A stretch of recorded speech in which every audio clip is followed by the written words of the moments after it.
You will become toxic without self-reflection. Ang maduming tubig, nakaimpok, hindi gumagalaw. Ganyan din po ang maduming pag-iisip. Pag nakakulong lang yan sa iyong damdamin, pag ayaw mong makinig sa feedback ng ibang tao, kaya dyan nagiging madumi ang iyong isip. Diyan nagiging mabigat ang iyong damdamin. Maganda pong itanong, araw-araw pagkagising pa lang natin o bago tayo matulog, ano bang mga pagkukulang ko? Kung nalaman mo na ikaw ang toxic na tao, harinawa magpakumbaba ka, sana magbago ka. Bago ka umalis, lumayo sa mga toxic at negatibong tao.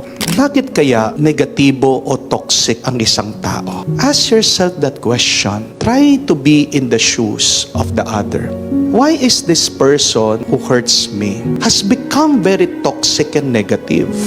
Alam niyo po kung ano nakaka-toxic? Yung tinatawag mong toxic yung mga tao. Hindi lalambot ang puso ng isang tao habang pinagsasabihan mo siya ng masama. Amen? Kahit naman po araw-araw, pagalitan niyo ang inyong mga anak, sabihan mo, tigas ang ulo mo, pasaway ka. Lalo pong titigas ang kanyang ulo. Lalong lalaban yan at magre-rebelde sa'yo. Kung araw-araw na pinagsasabihan mo ang estudyante na napakatanga niya, hindi po tatalino ang bata. Hindi po ba? Paano kayo magkakasundo ng asawa mo? Kung sa araw-araw na lang na ginawa ng Diyos, minumura mo siya, pinapahiya mo siya. Bakit hindi umaayos ang ating bansa? Kasi tayo mga Pilipino, magkakabayan, iniinsulto natin ang bawat isa. Anong tawag ng mga iba sa mga bumoboto? Mga bobotante.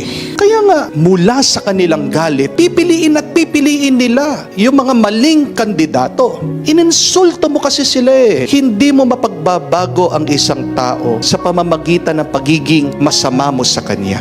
Amen? Unawain natin ang toxic na tao. May pinagdadaanan yan. May hirap siyang hinaharapan. May pinagmumulan yung kanyang pagiging toxic at negatibo.